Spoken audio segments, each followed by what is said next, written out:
Bentley at the 1. Bentley has an angle, and he's got just the kicker to beat. Bentley at the 30, the 25, the 15, a 99-yard kickoff return. Over the top. Oh, stuffed by Bertrand. Yikes. Now it's time for Illini Drive, your home on the way home for Illini sports every Monday at 6. Only on Champagne's Alternative, WPGU 107.1 FM. Joey Gelman, host, Chicago, Illinois. Steve Bourbon, co-host, St. Charles, Illinois. Sam Sherman, co-host, Wilmette, Illinois. Jeff Omer, social media guru, Naperville, Illinois. Torrance Surreal, producer, Shy City, baby.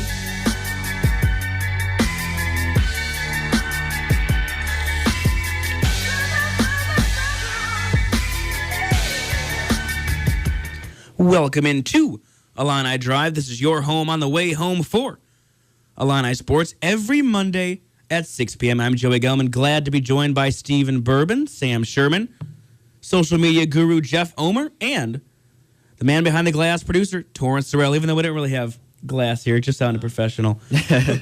So, going to break down some Illinois football for you today for this first segment here. Then at 6:20, glad to be joined by CBSChicago.com's Dave Wischnowsky.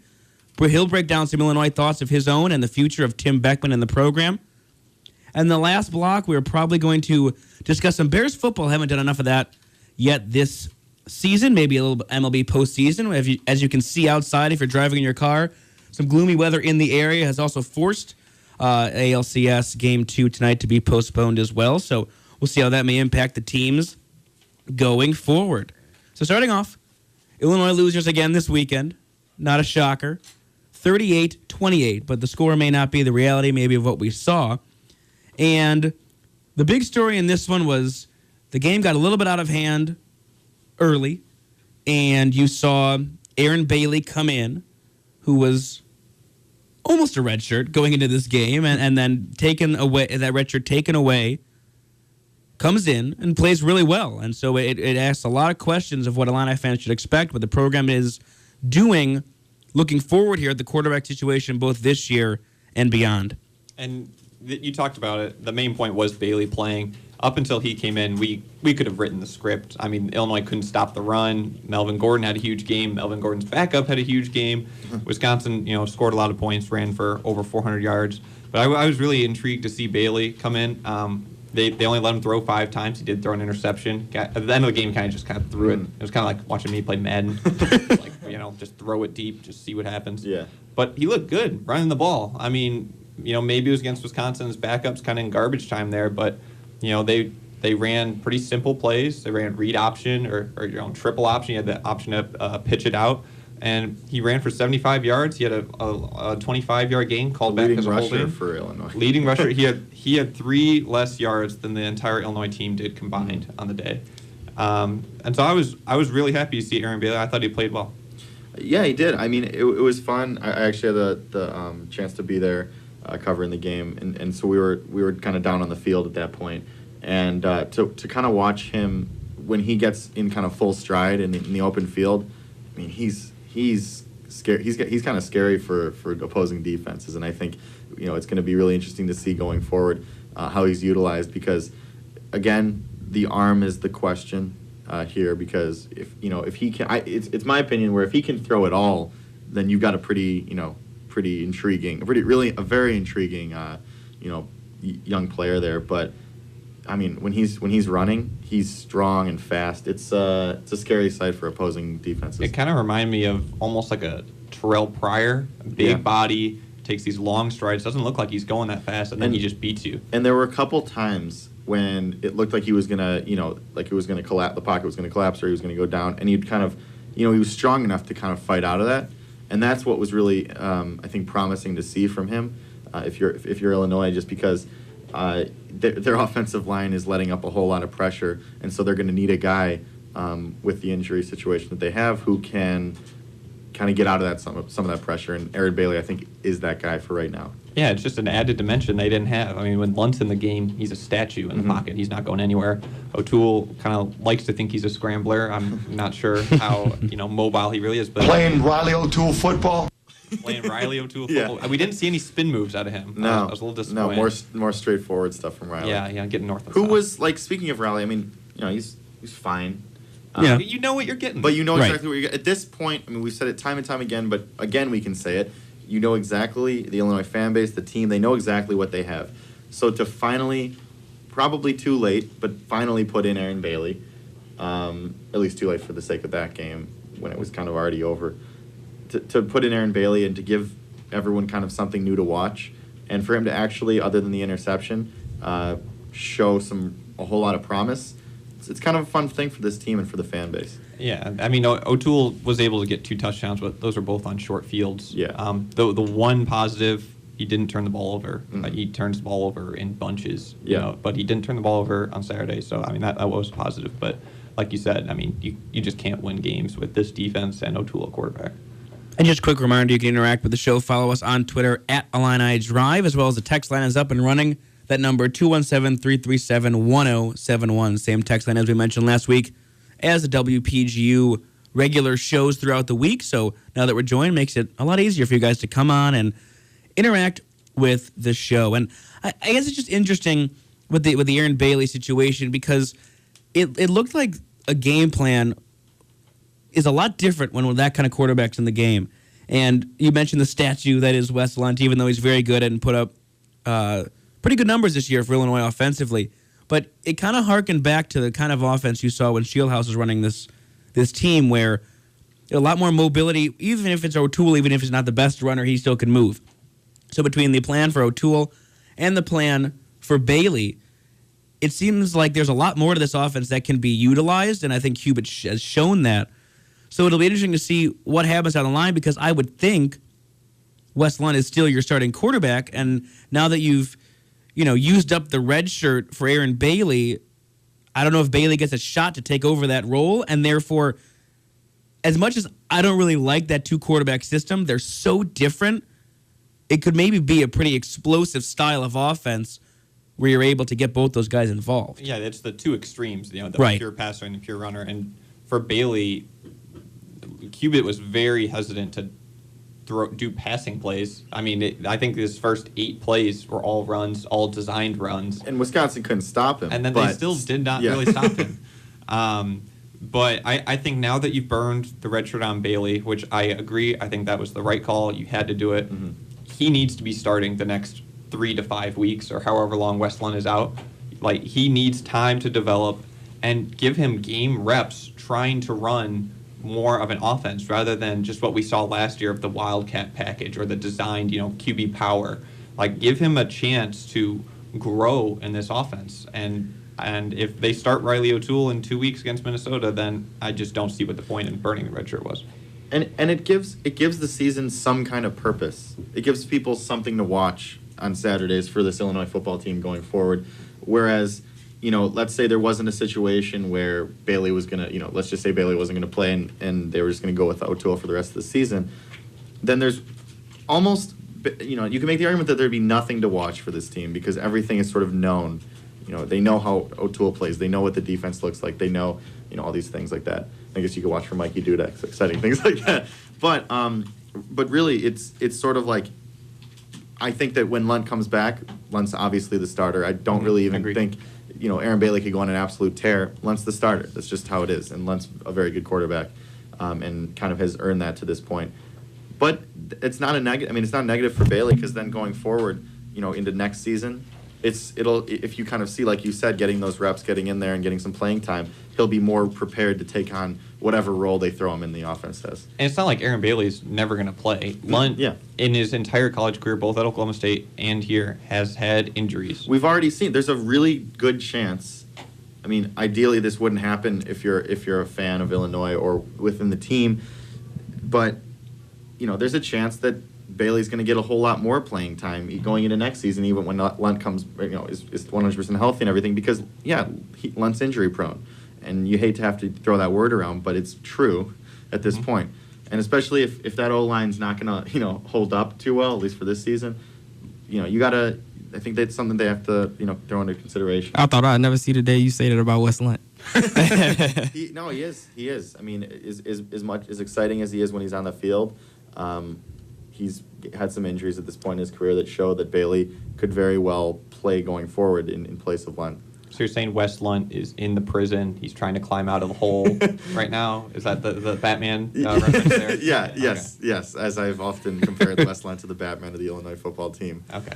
I just want to bring up something from this game other than Aaron Bailey. Mm-hmm. And I was watching it.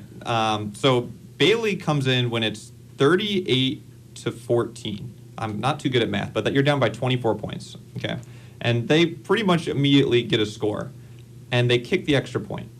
And I really didn't get it because at 24 points, if you go for 2 each time, it's a 3-score game. Okay? So they get the touchdown, they go for 1, they get another touchdown, they go for 1, and then they get the ball back. Well, instead of they're down 10 with the ball back, the final score was 38-28.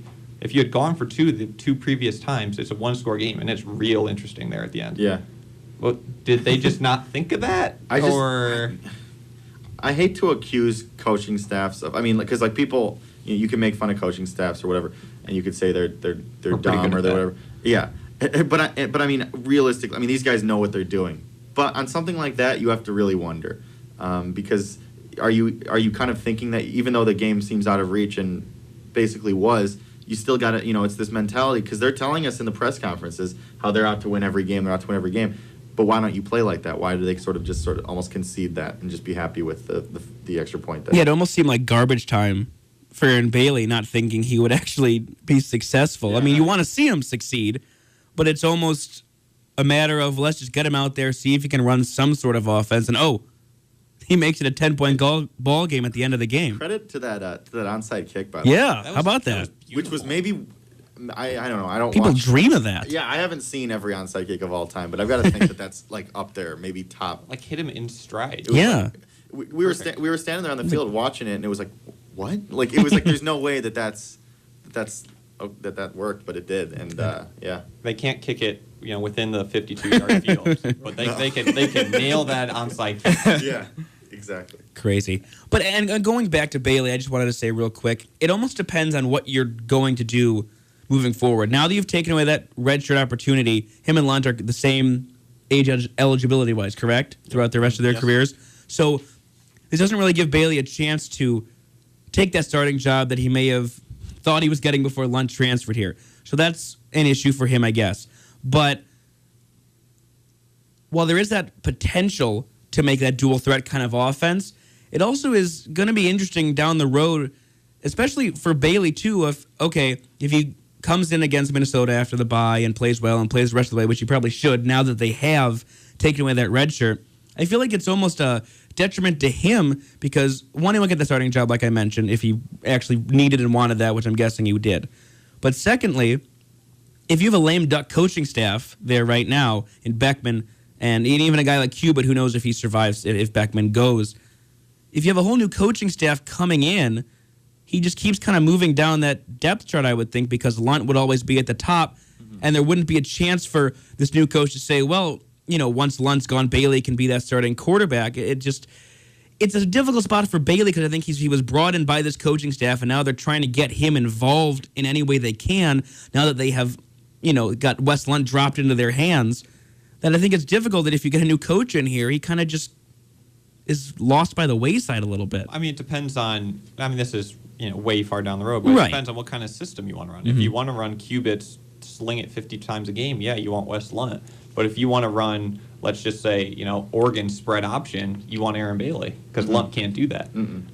But I know we disagreed about this last week, Joey, but I still think Bailey will be on the field over the next 2.5 years. You just hope so. I just don't think he'll be on the bench with Lunt's injury history. But where was that at the beginning of this year? That was always my question. Or where was it more last year, even though Shieldhouse was a similar quarterback? If you have that idea of these guys coming and playing together in that dual threat system, it should have been implemented already, I would think. Well, I think the million-dollar question is why didn't he redshirt last year? That's a you have the 4-year starter Shieldhouse, who is the same type of quarterback. You're not really getting much different with Bailey. I don't know. Again, maybe they thought coming off a 2-10 season, and it's not like they wanted he's to the backup either. I mean, that's Riley. So. Yeah, he wasn't. Right. No, that's a good point. I didn't think of that. That's a good point. I mean, maybe they just wanted to show him off and say, hey, look this is our freshman. Like, we're doing good things. Here he is. I think something that's sort of a little bit frustrating is that you watch the athleticism that Aaron Bailey has, and he's been adamant about wanting to play the quarterback position. That's just what he wants to do, and that's fine. I mean, he wants to be quarterback. That's fine. But it's still it doesn't mean it's not frustrating to think that he could probably, if they got this into motion now, be playing at another position, probably really effectively because he's that kind of athlete. But he wants to play quarterback, and so you're in this situation. So he's also kind of put in, because I'm sure if he went to the coaching staff and said something like that, like, I want to play something else. I want to get on the field. Yeah. Any way possible. They'd figure out a way. You find a way to get him on the field. Yeah, because he's that good of an athlete. So, but if he wants to play quarterback, then this is the situation that the team's in. And you have to be really, really careful playing two quarterbacks. I watched, bringing up Purdue reference here, they played two quarterbacks, and I hated it. You had Robert Marv, the passing guy, and then you bring in Rob Henry, and the running quarterback's coming in, and they do a design. What's he going to do? Yeah, what's he going to do? And it was, just a design quarterback run where you run into your own lineman. So you have to be creative in order to do that. Now, Purdue did evolve into Earth, Wind, and Fire and played three different quarterbacks. Yeah. That was just a real mess. But the continuity is an issue. I mean, you see that even with a team like Northwestern as well. It's just I feel like it's as good as it can be. If you got a quarterback in a role, you don't just want to take him out because this play works better for him. It's difficult. Like, who do you want at the end of the game? It depends who's hot, but you can't get hot if you keep subbing them out. It's hard. Yeah, it's hard not to be predictable. Right. Too, when Bailey comes into the game. But I have faith in Cubit. I mean, he draws up all kinds of crazy stuff. But it was just every time last year you knew, okay, Bailey's coming in. It's the he's wild sure card. not throwing the ball. Yeah. And he used as like a power back, if you will, on many third down occasions. Well, we're going to take a break here. When we come back, we're going to talk a little more Illini football with sports columnist Dave Wischnowsky of CBSChicago.com and more. You're listening to Illini Drive on WPGU 107.1.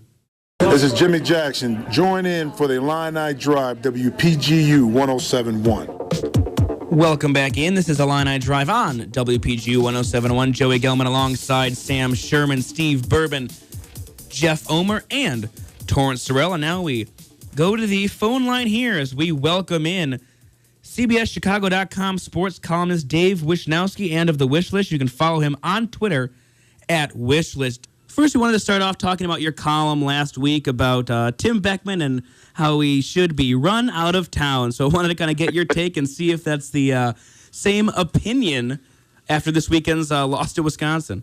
I can't say anything changed my opinion with the Wisconsin game. Illinois looked a little better there down the stretch, but I mean, still the defense is a mess. And as I wrote in my column last week, I just think we've seen enough of Tim Beckman to know the coach that he is, and he's not the coach who's going to lift Illinois to the next level. I mean, 1-18 record in the Big Ten isn't very good, to say the least. So I can't say my opinion has changed after that Wisconsin game. Dave, I guess if you look at, I think most people have agreed at this point, especially now that Beckman will not be back next season. So let's assume that that's going to happen. What do you think where do you think Illinois can turn to here in terms of some possible, realistic candidates to bring in, or where do you think the best place for them to go now is? I mean, it's an interesting question. It'll be interesting to follow as things go along, and if Beckman does end up being dismissed by Mike Thomas at some point, where they'll go. I mean, my number one guy I'd love to see is Pat Narduzzi, the defensive coordinator for Michigan State. Now, whether Illinois can hire him or not, I don't know. I think he would have been a good hire back 3 years ago when they hired Beckman, and Thomas either didn't go that route or wasn't able to go that route 3 years ago. So whether things changed, but he would be the number one guy I'd like to really bring in. I think he could really do something to shake up the defense. I think he brings a lot of credibility with him, and he's got the Big Ten familiarity. And maybe if Thomas is able to sell him on the job, that staying in the Big Ten would be something appealing. If you look outside of that, I mean, it's hard to really say where things could shake out. You've still got half the season left. One name I've heard thrown around a little bit is Justin Fuente, who's currently the head coach at Memphis and is doing fairly well down there right now. He was an offense coordinator and quarterbacks coach at Illinois State at one point, and he was also at TCU. He's a young guy, and he's 38, I believe. I wouldn't mind seeing Illinois go a younger route. Also, I've heard Kirby Wilson's name, who was formerly a coach at Illinois, and he's a coach in the NFL, been a running backs coach for a long time. So those are a couple names I've heard thrown around too. Whether any of those guys are the right guy, I don't know, but that's some options maybe that people can kind of start paying attention to. Going back to Narduzzi there, I feel like his name's been tossed around for most coaching jobs recently. I guess, do you think that Illinois would be kind of the one that he would finally pull the trigger on, or? I think feel like the Illinois job is as alluring as maybe some other ones. I don't disagree. I mean, he's a guy that you'd assume he'd have options, and it's hard to really say that Illinois would be the number one spot to maybe go to. But if you look at Illinois, it's a place that has a lot of potential. I think Illinois has as much untapped potential as any job in the country. I really do. Whether it can ever be fulfilled or not is another question. And he'd be a guy that maybe you could sell him on the idea of coaching in the Big Ten and wanting to have a spot in the Big Ten, because those jobs don't open up all the time. And I'd be surprised. I wouldn't think Narduzzi would end up going to Michigan if Hoke is gone. And what is that untapped potential? Is it more the offense you're looking at? I think it's just the program in and of itself. I mean, Illinois has always been, I don't necessarily want to call it a sleeping giant, because I don't expect it to be a dominant program nationally, but you're in the 5th largest state in the country, the most populous state in the Big Ten. It's the flagship university there. It's a program with great heritage. I mean, you've got Dick Butkus and Red Grange, both come out of the University of Illinois, which are as big in names of football as you can come up with. Back in the 80s, Illinois was a really strong program. They've made a series of 4 coaching hires over the past 20-plus years that I think has really dragged down the program. And you look at it, in the last decade, though, Illinois went to 2 BCS games, as the only 2 bowl games they went to during that decade. But I think it has a high potential just across the board in the program. You just need that right coach to really recruit well and really sell it right. And I think so this is all stuff going forward, but if we're looking at just this season, one that I think a lot of Illini fans, for pretty good reason, have basically given up on in terms of what to watch. Do you think that there is any? I mean, I guess we saw Aaron Bailey come in and kind of show some of that potential. I mean, do you still think that there's something for Illinois fans to take out of this season? That was one reason why I really was. I think it makes sense to let Beckman go sooner rather than later, and rather than waiting to the end of the season, is to see what they could do. I mean, you've got Bill Cubitt there as offensive coordinator. He was a head coach for a long time and was successful. His 85 and 65 career records as a head coach. I'd really be more interested in this team, seeing how they could fare under some different leadership and seeing what you have with a different guy in charge. I think the offense has some weapons, but it's had weapons the past several years. It's that defense that just can't get shaken out, and it doesn't look like it's going to get much better as the season goes on. I'll be surprised if it does. I think people can kind of look and see how Bailey does, and if he fares well, it'd be interesting competition potentially next year with Lunt and Bailey to see who might get that starting nod. So you do have Aaron to look at. I would expect that he'll probably start the next game. If he didn't, I wouldn't really understand pulling the red shirt off him if he's not going to be going forward as the starter, just to see what he's got. So I think you can look at that and some things, and you can kind of look and see if you can any glimpse of hope for some defensive players stepping up to hopefully fortify that side of the ball in the future. Just speaking of Bailey, how do you think he's going to develop just with new coaches? I mean, obviously, with Shieldhouse, he had plenty of different coaches during his whole quarterback tenure at Illinois. I guess how you think Bailey will develop, but just keep bouncing back coaches? It all depends on who those coaches are. If a new coach were to come in at some point, you don't know who they might bring in. I guess there's always a chance they could keep Bill Cubitt as offensive coordinator. I mean, that would all be up to the head coach, whoever that might be, and if where things might go. So it's really hard to say. I mean, Aaron's a guy with a lot of ability. I think he's kind of got a raw set of tools on the field that need to develop. And if he is going to play, I think Cubitt has to adapt his offense to fit his skills right now. You can't pretend like he's Wes Lund. They're totally different quarterbacks. But I think Cubitt's shown that in the past. He had success coaching Shieldhouse. I think there's some similarities with Shieldhouse and Bailey. Aaron still needs to work, I think, on passing out of the pocket and those type of things. He's an intriguing talent, but, you've got an intriguing talent with Lunt, too. So, really, you've got a good problem at quarterback, and I think that's one of the best things the program has that's selling it right now, too. You do really have some depth at the quarterback position that is an appealing thing about Illinois right now. And I think we saw that a little bit this weekend in terms of Cubitt's adaptability and the fact that, he worked with Shieldhouse a lot last year, had that kind of dual-threat quarterback offense, and then you see that this weekend, even though O'Toole may not be the best runner in the world, is a little more mobile than Lunt, and then with Bailey, you see what kind of just athlete and runner he is. But I guess the question is, Was it, in your opinion, the right decision to pull that red shirt from Bailey just for a stretch of games here that may really have no meaning? And now that you've pulled that red shirt, him and Westlawn have the same years of eligibility left, and you probably won't see Bailey taking over as a starter for Westlawn. You wouldn't think so. I mean, it'd be.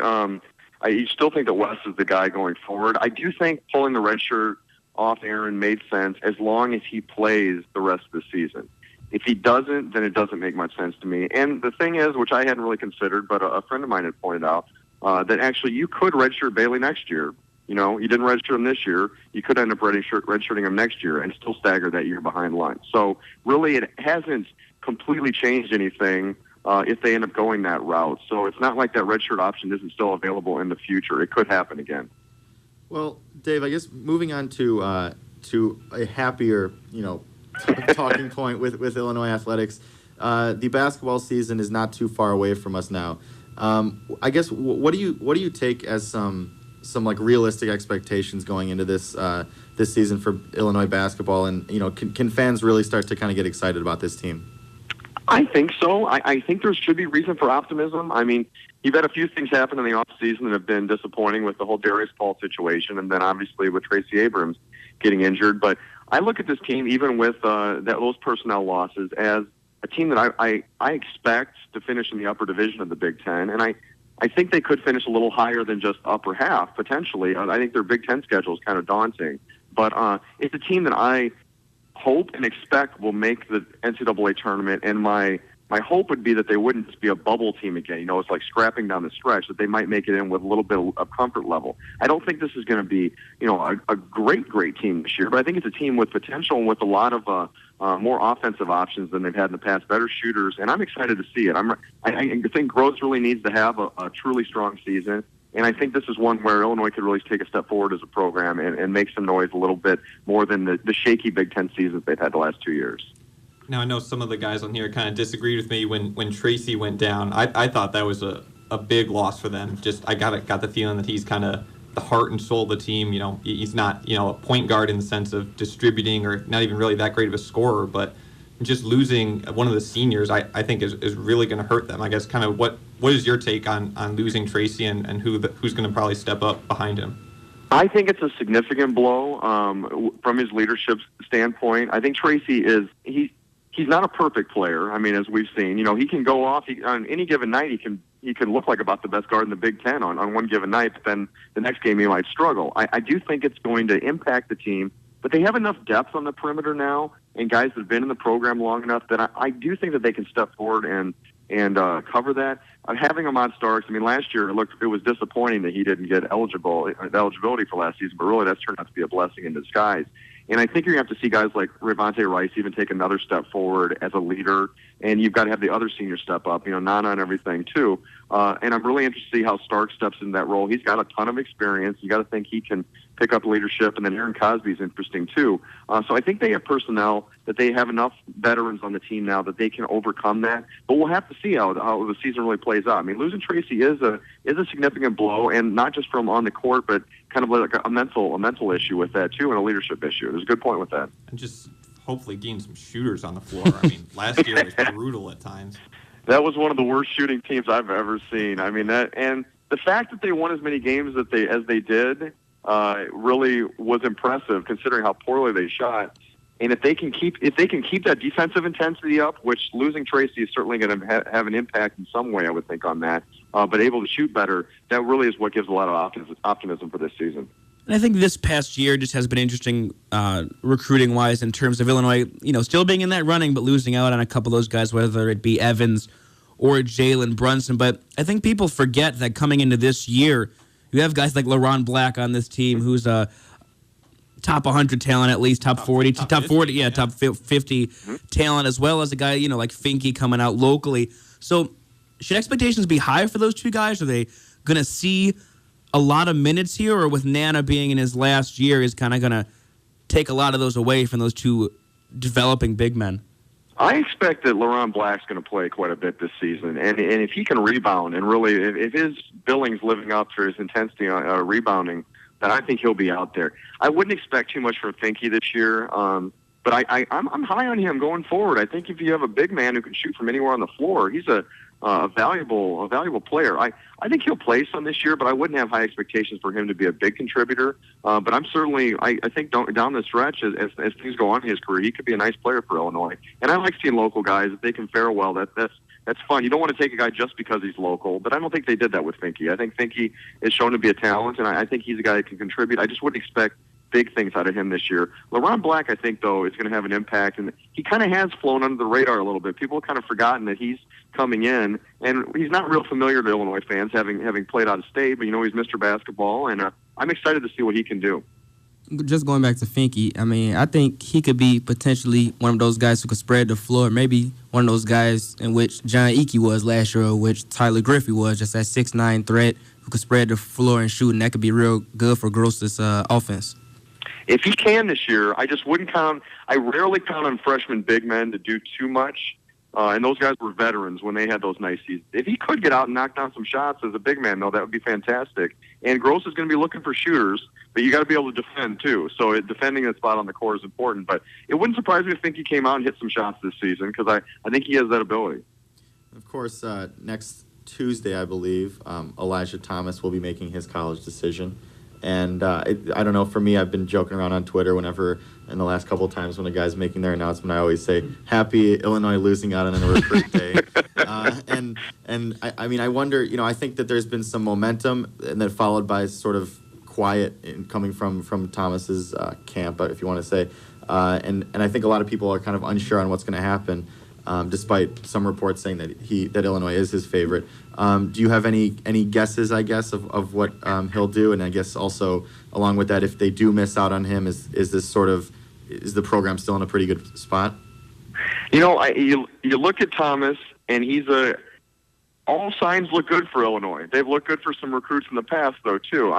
It won't surprise me at all if he announces for Illinois. Unfortunately, it won't surprise me at all if he doesn't announce for Illinois with the way things have gone of late. I do feel some optimism about him, but I've kind of felt that for some other guys as well. But you got to figure Gross is going to break through at some point. Let's hope it is with Elijah Thomas. I think he'd be a huge pickup if they can get him. If they don't, it's still a strong recruiting class. It's not a stellar recruiting class, but it's still a strong one. And the fact Gross is in the mix with these guys time after time, you've got to figure he's going to start breaking through. What he needs is to have some wins on the court to really sell, too. I think some real success, which hopefully we'll see some more of this year, and not kind of like the ups and downs seasons, but really a strong season to sell and some wins to sell as well, which I think will help break through. But Thomas could be that guy maybe that finally breaks through that bubble and gets things going. Let's hope he is. But I don't think Illinois fans, I think we've learned enough at this point to not count on anything until you actually hear the name Illinois come out of his mouth. And even if he picks up the cap, obviously. Yeah, no hats, just words. You hit on right exactly what I was going to say. Gross, I'm really not sure what he's selling other than, toughness and togetherness. This team hasn't had, the wins since his, first year. If they could actually get to the tournament and be, top 5 in the Big Ten, that's only going to help going forward. I got to think it will. And I've been kind of surprised from what I'd heard about Gross's reputation before he joined Illinois, his strength as a recruiter, that Illinois hasn't broken through with some guys already. So, and they've gotten some good recruits, though, but none of these top guys, it seemed like, have quite chosen. He had big success bringing in Conley and Odin from Indiana to Ohio State, and I think it's gotten off to a little bit slower start in some ways than I think I've kind of expected. And some people I've talked to who follow the sport, all of college basketball really closely, thought with Gross might hit the ground running a little more quickly. But he's got things headed in a positive direction. The fact he just broke in and got a recruit out of Indiana is huge. And I figured he would do that at some point since he has Indiana background himself. That's big for the program. There are positives heading in the recruiting direction, even if they kind of get overshadowed by some of these negatives. I do think he's got the program heading the right way, and it would really be big if he could finally break through with Thomas next week. And one quick question here before we let you go. This is Dave Wischnowsky of CBSChicago.com joining us here on Illini Drive. It seems like Elijah Thomas has really taken Twitter by storm and kind of a big tease for Illinois fans. So I'm curious, in your opinion, do you like the fact that some of these recruits take to Twitter and use the social media and get all these fan bases involved like they are, or should they stay under the radar and just announce it through their schools like it used to be? I kind of prefer the old school where it was announced, not so much hoopla. And the Twitter thing's interesting. Elijah Thomas, you can tell he really gets into it. Cliff Alexander did a lot of that stuff last year, and I thought he was just kind of playing with people to play with them. It seems to me like Thomas might be a little more sincere, but maybe that's just the way it seems. I can't say for sure. I think it's an interesting dynamic, and it's something to talk about and something that people really can follow, but I'm not sure it's always the best, and I don't think people should put too much stock into what these guys say on Twitter because they're feeding their own egos at the same time, too. Personally, I'd like it better if they just announced more low-key rather than have these big televised press conferences and things, but such is the world we live in now. And hopefully Thomas, what he has been saying and the positive vibes he's been sending to Illinois are going to come through and really be what turns out, but you never know until it happens. Well, Dave, we appreciate the time. Thank you for joining us. Got some good insight on everything Illinois on this guest appearance. We appreciate it. Thank you very much. Absolutely, guys. I'll talk to you later, okay? Sounds great. Looking forward to it. That's Dave Wischnowsky from CBSChicago.com and The Wish List. Again, follow him on Twitter at Wishlist. We have to take a quick break here, and we'll come right back, maybe talk a little Bears football. This is Illini Drive on WPGU 107.1. This is Will Leach. You are listening to Illini Drive on WPGU. And now go shave your head like John Gross. Welcome back into Illini Drive. This is your home on the way home for Illini Sports. Again, remember, tweet at us at Illini Drive or text in your thoughts. 337-1071. Again, we thank Dave Wischnowsky for joining us that past segment. Got some good insight on everything Illinois football and basketball, and that Elijah Thomas decision is next Tuesday. We'll have that covered for you the Monday before. We'll get you previews for that, and then obviously stay tuned to all of our social media accounts and online. So we'll have updated information as that goes on. Hopefully we'll be able to get Alex Rue on and a couple more guys to weigh in their thoughts because Illinois football is on a bye next week. A much-needed bye, I think, for all the fans and media to take a break from watching whatever sport they call Illinois football. Quick question. I know we have some Bears to get into, but what do you think Tim Beckman does on a bye? Lasagna. It's about trust. Trust in one another, trust in the plan, trust in the lasagna. Couldn't put it better. I don't know. I bet he, hangs out with the family, throws a lip in or something. Yeah, seriously. I don't know. Maybe draws up some defensive plays. I mean, because these next, the rest of the season, all this free time, he's probably got a lot on his mind. Maybe he goes like water skiing like Zook did. Yeah. Yeah, seriously. Just something to free. Because, he's going to have an interesting off-season, I guess, if you could say, because who knows where he's going to be. Yeah. I don't know. Maybe, real estate. Might have to sell a house, for example. Maybe build up his resume. Yeah. You could do that. But you know what, though? That's the thing. When you get in the coaching game, it doesn't matter if you're bad or good or whatever. You're in and you'll always have a job. He's still getting millions of dollars no matter what happens. Yeah.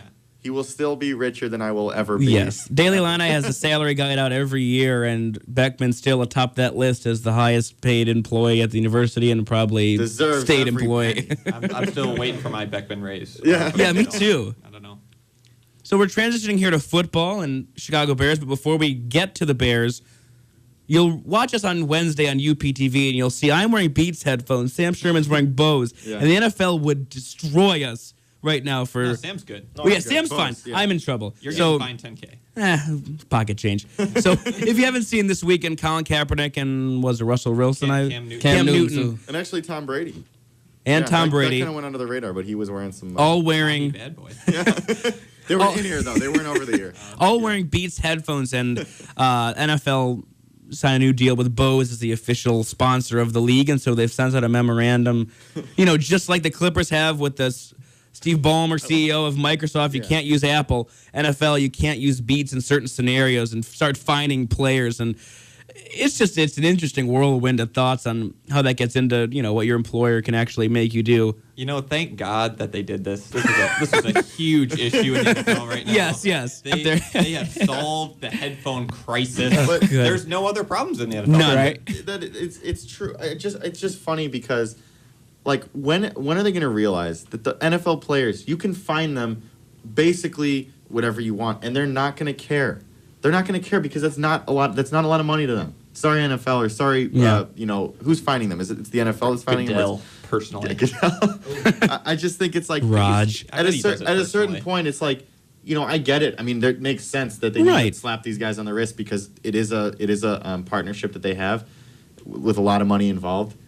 but you can't be surprised when they're trotting out on the field with their beats, because it's like, oh great, $10,000 fine. And they're making more money from beats from their endorsements. Yes. Than the fine, I would guess. It's just interesting, just because you would think, okay, How if about you're a going 2-game suspension? yeah, that too. That sounds about right. But you would think, if you're going on the pregame bus, you're coming off the bus, or you're coming onto the field before a game starts, you should be fine. I mean, obviously, you're not going to wear a big Beats logo on your shirt while you're playing in a game. That makes sense because sponsor dollars are big, and that makes sense. But everything pre and post, it seems very strange that there's that much emphasis on that. And like you said, out of all the things going on in the NFL, it's October, so you have the breast cancer initiative in the NFL alongside the domestic violence issues, or you have Dan Snyder sitting in a box with 2 representatives of the Navajo Nation dialed up in Redskins gear. Is that sincere? Is that paid off? But no, the Beats headphones gotta go. Yeah. And on the field, though, unless you had another point. No, you're good. I just really wanted to talk some Bears. Go for it. Yeah. We've been waiting way too long. Go Bears. We apologize for Bears fan listeners of the Illini Drive, because we have not talked about the Bears too much, Probably because a good thing. Illinois football is just so riveting this season. Wait, we have a bye next week, so we could talk whatever we want. Yeah, That's why you can tweet in or text in your suggestions. Bears. Bears. Bears. What a refreshing game yesterday. Yeah. I'm back in. They dragged me back in. Just win, baby.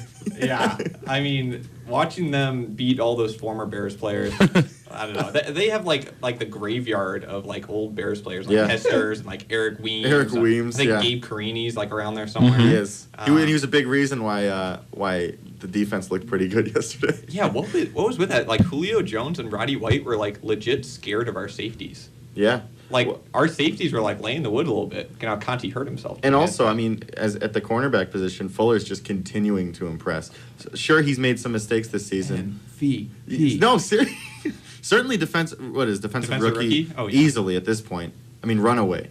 Yeah. I could be wrong, maybe missing somebody who's he's close locking up second. their number one option every week. Yeah, and he's doing a great job of that. And again, in terms of on the defensive line, I think that was an impressive thing to see from the Bears defensively, with Willie Young just continuing to look like a steal in free agency. He's continuing. I love the fishing. I get so excited. He's hooked me right in. The second time he did it, where he kind of was like joking, then he does it, and then he reels the fish. Yeah. He's like, wait, everyone clear out the way. Yeah. Okay, now I got it, and then there it is. You love that, especially, and the reason it's so good to see that is because you look at the other free agent signings in Jared Allen and Lamar Houston on that line, and two guys who certainly I think at some point are gonna do some things, but really to this point they've been a little bit underwhelming, at least what we expected. So to see Willie Young kind of pick up that slack in a big way, I think leading the NFL in sacks. Yeah, that's just a great thing. Yeah, I think Allen got his first sack and a half. Yeah, of the season. And he did his little celebration. He did. Yeah, I didn't like last week. I don't remember who it did. They got a sack on Cutler, and they did I think it's the cow wrangler. Yeah. I don't know. He's tying up the legs of the cow, and then I don't know. We are big supporters of PETA on this show. Let me just tell you. Yeah, it's some metaphor that's lost on me. Yeah, no, but it's good to see some defense. Yeah, I mean, the line, well, I still think they don't have enough pressure because there's obviously certain plays throughout the game where that cover 2 is just really susceptible because of that lack of pressure. But you had enough yesterday.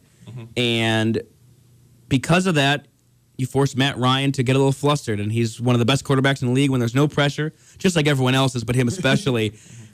You got him to move around a little bit and make some bad decisions.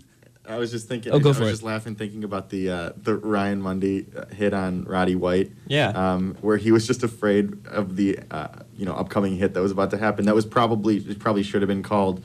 What a helmet! No. Or, I mean, I'm just saying, like, No way. if you call it, how many times have we seen that taken? Right. back? Okay, I was surprised that it wasn't, but I'm on the side of that. No, it wasn't. No, if you don't call it initially, but usually if you see it called, they just go through with that. But it was just funny to see Roddy White afraid of our Ryan Mundy. But you saw that. Free safety number 3. But you saw that yesterday. The wide receivers, whether it's Roddy Wright or Julio Jones, were afraid of the Bears defensively. Trollolo or Yeah, something. Trollolo. So it was just. He dropped so many passes. He dropped wide open. You had to feel for Matt Ryan at some point because he was making some of those throws and just. Yeah, no hands. Yeah. Butterfingers. What was interesting, though, yesterday as well, defensively, every linebacker that probably every Bear fan knows was out yesterday, whether it's Briggs, whether it's Shea McClellan, DJ Williams, John Bostic, yeah. this guy, Even that the guy, bad those ones guys. that we know are right. out. I know. So you had Christian Jones, Daryl Sharpton, and Kasim Green starting 3 linebackers, and they look good. And Linebacker's the only thing holding us back. well, no, I'm just We saying just needed to sign some guys that no one ever heard of. they were just much faster. And obviously, Briggs and guys like that know the system and know how to think NFL because they're that good of veterans. But you saw little flashes yesterday of how athletic these guys can be. And interviews this morning or yesterday were asking Mark Trestman about it. And it was kind of a wishy-washy answer of like, okay, these veterans are who you want out there because they know the system. But a lot of those guys, whether it's Williams or Briggs, are on the latter half of their careers. And when you got guys stepping up like this, the way they did yesterday, well, obviously it's one game, may not translate to the next ones against the Dolphins or when you go to New England and play the Packers again. But it's a nice spark to see a little bit of this defense turn around, especially in the right direction. And 2 quick points. The only reason I knew Kasim Green was from the preseason last year. As rookie hazing, they gave him number 60. and he had to wait till week 3 to change it. Yeah. So that's the only thing I knew. I didn't even know the other guys, but I had heard the name. I never really saw him. Yeah, I'm a big John Bostic fan. Ask Teddy Bridgewater about John Bostic. Yeah, seriously. Have you seen that? I have. That was a huge hit. Yeah, I think but in college. I wonder though. Yeah, in college. Well, Christian Jones, I don't know. I think he's a Florida State guy, right? But he went undrafted. He went undrafted. He played last week. Yeah, and I wonder. I mean, he was a guy that some people thought was certainly a guy that wasn't going to go undrafted, let's say, and for various reasons did. But I think that it is an interesting predicament to see what happens when these guys are healthy. If the younger guys are performing on the field, what are you going to do? And does Chris Conte have a future with this team now? This is the 3rd week in a row he hasn't lasted a full game. Get off the field, Conte. I think it's like a Steve Hull situation at safety. Yeah. Anytime he so you move in a wide receiver then? Well, yeah. Exactly. There we go. But I mean, anytime he hits someone, it's his shoulder, it's his head. It's just like at and this some is point, not about like poor play or anything at this point. No, For a it's long safety. time it was. Yeah. This Not is in the position, it's actual health. It's about safety and safety. Yes. Nice. Really, I like that. I like that. Thank you, I try. It's really now about like, you don't die out there, Chris. And seriously. No, yeah. You can only have. You really shouldn't have any concussions, but if you have 1, then you get 2. Then you have 2. Don't get 3 or 4, however many more. Yeah, I don't know about that. But. It's you got to think. What is he thinking? You got to think about your life, because when you retire from the NFL, what do you like? Usually like 30. 30. Right. I'd like to be average, retired at 30. I don't think Conti's gonna make it to 38 or whatever. I mean, No, I'm Yeah. like mostly though. I mean, let's say he's in his 30s. I mean, yeah, let's say 30 is probably Got a round number. Hopefully, a long life ahead. So why would you jeopardize that? Yeah, It's been every game too. I know, and even when he is healthy, he hasn't been great. Well, that's the other side of it. But Yeah, Right, that's but the what do other you safety. do, though? You don't have many guys that can replace him, and even though Conti's not the best, he's probably one of your better ones. I mean, you don't want to stick Danny McCray out there or Brock Vereen. I mean, Vereen's, rookie, but he's shown maybe the flashes. Bears will take a shot on Bailey in a couple of years. See if they can play a little safety. Aaron Bailey, that is. Once the safety move of 2015. There you go. And offensively for this team, looked It's good again. Marshall's finally what healthy. It should be. Yeah. I mean, Okay, what it should be, but what it won't be on a consistent Right. basis. it's all they have to do is take care of the ball. Ooh, yeah, it sounds easy enough.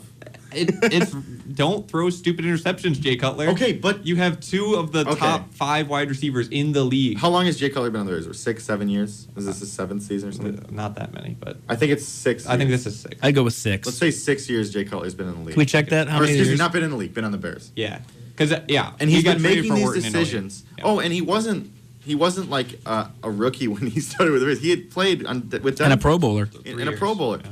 So this is a guy with plenty of experience, yet still makes and credit to Cutler yesterday, did a great job. But we've seen too many times him follow up these great job games with, the same problems coming back. And 6 year with the Bears. Sorry, Yeah, continue. 6 years. So I'm just not really. I can't be too convinced. Great, it's great, and if they and I think that when this offense is clicking like it was yesterday, it's tops in the among the tops in the NFL. But unfortunately for them, and for the fans and for everyone, Cutler's just not he doesn't have that consistency. He tries to do too much, Mm-hmm. and I just wish he wouldn't.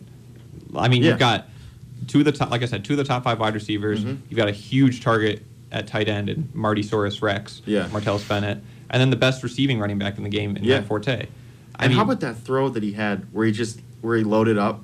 Oh yeah, to Jeffrey. To Jeffrey. Yeah, that was. I mean that was when I saw that. It's like that is what Jay Cutler making good decisions. You can run that play, and like that's Jay Cutler right there at his best. It's just sadly always inconsistent, and that's what you see an offense like that has that kind of talent on paper, just hasn't translated the way it should. But I mean, Matt Forte always reliable, and I think leads the NFL in catches. Leads the NFL in catches, and I think just got into the 7,000-yard club after this past. Can't score when they're at the goal line, right? Hey, ballsy call, by the way, from the 9. I love to that. Run it. I hated it when it was happening, and then when it was a touchdown, it was actually pretty good. nice armchair quarterback standpoint. No, really though. I mean, like but if you think about it after the fact, that's a great call. Well, I think the logic is you get a couple yards and go for it on 4th. Yeah, and then it's just the whole open, so he was able to kind of go. And the Falcons don't have that good of a run defense. That was a smart play too. But I guess just offensively, you look at this team and you say, all right, there's flashes. Can they win some more games? You sure hope so. But then you look to that Miami-Green Bay game and you see that guy, Aaron Rodgers, put on a clinic at the end of that ball game to win it with 2 seconds left in the back shoulder fade in the corner of the end zone. It's like, boy, he's still in your division. And you still have to beat him to get anywhere. He coughed it up on that last possession. The sack fumble. Yes. Jumped on it. Just toying. And then there was emotions. the fake spike. Yeah. That apparently not even his wide receivers knew about. Yeah. It's brilliant. I hated it. And of course, I wasn't watching it live. I was watching it on Twitter, following on Twitter. And so I had to, I saw that, and then I had to go throughout my timeline, just having people talk about how amazing Aaron Rodgers is, which he is, but it's not the most fun thing as a Bears fan to just see that over and over. It's like, I know, but I don't like it. Well, we're going to have to wrap it up here as it's 7 o'clock already. Time flies when, at least, I'm having fun. I don't know if you guys are having fun. Yeah, big thanks to Dave Wischnowsky for coming on. By the way, absolutely, thanks to him, Dave Wischnowsky again of CBSChicago.com, sports columnist there, and the Wish List as well. Give him a follow on Twitter at WishList. So hopefully, looking forward to talking to him in the future as well.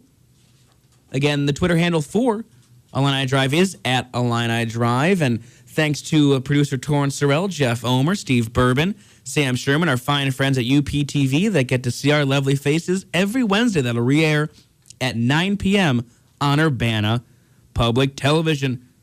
They also going to have Steve doing the Willie Young. Yes, on absolutely. Wednesday. Make sure you tune in for that too. I am very good at the Willie Young. And just one more thing. Yeah, go for it. I know we're at the end of the show, but just remember, folks, if you took 10 to 15 mistakes here from the Illini Drive episode today, you have a pretty darn good, absolutely good show. That's the Tim Beckman motto. Yeah, that and Wint. There boy, out there. There is. Steve and I had a text exchange before the show, and it was literally consisted of lasagna. There is love out there. They lost all their Jews. That's Teitzma. It was just every drop known to man. And Riley O'Toole football. Yeah, Riley O'Toole football. So, thanks to everyone who joined us and works with this fine production here at Illini Drive. This is your home on the way home for Illini Sports and Champagne's alternative, WPGU 107.1.